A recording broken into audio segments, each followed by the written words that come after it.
Okay.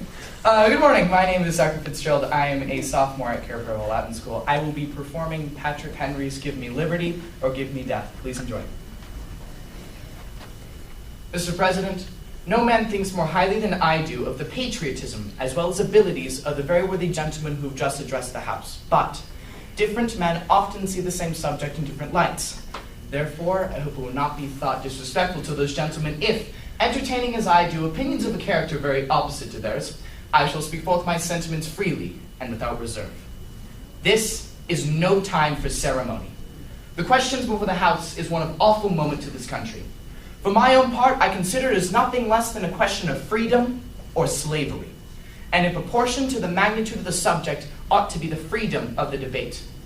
It is only in this way that we will hope to arrive at truth and fulfill the great responsibility which we hold to God and our country. Should I keep back my opinions at such a time through fear of giving offense, I should consider myself as guilty of treason towards my country and of an act of disloyalty towards the majesty of heaven, which I revere above all earthly kings. Mr. President, it is natural to men to indulge in the illusions of hope.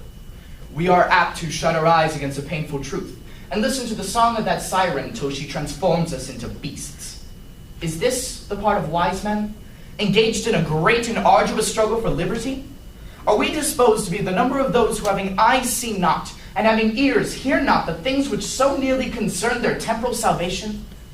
For my own part, whatever anguish of spirit it may cost, I am willing to know the whole truth, to know the worst, and to provide for it. I have but one lamp by which my feet are guided, and that is a lamp of experience. I have no way of judging of the future but by the past. And judging by the past, I wish to know what there has been in the conduct of the British ministry for the last 10 years to justify those hopes with which gentlemen have been pleased to solace themselves in the House. Is it that insidious smile with which our petition has been lately received? Trust it not, sir. It will prove a snare to your feet. Suffer not yourselves to be betrayed with a kiss.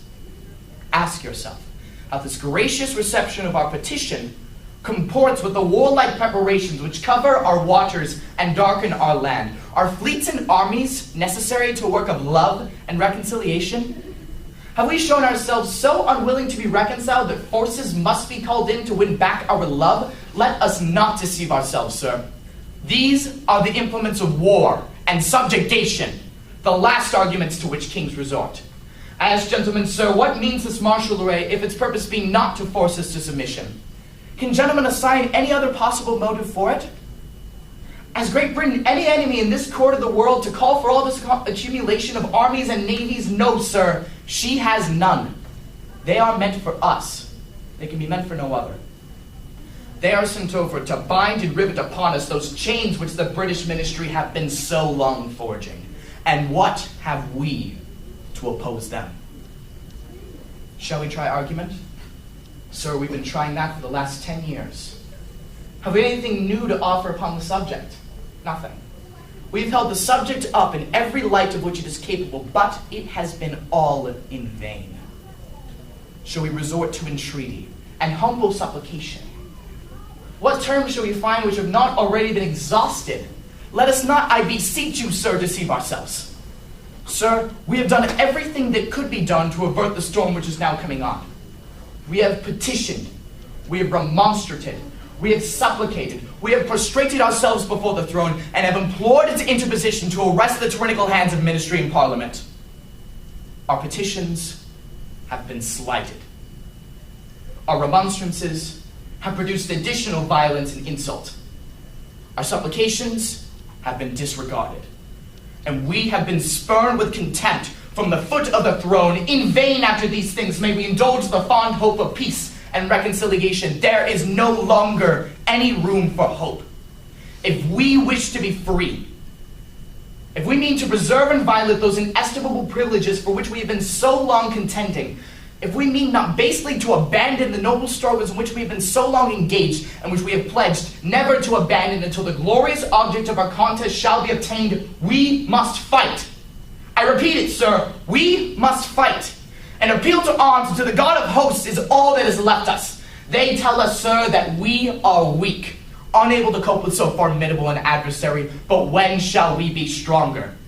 Will it be the next week? Or the next year? Will it be when we're totally disarmed, or when a British guard shall be stationed in every house? Should we gather strength by irresolution and inaction? Should we acquire the means of effectual resistance by lying supinely on our backs and hugging the delusive phantom of hope until the enemy shall have bound us hand and foot? Sir, we are not weak.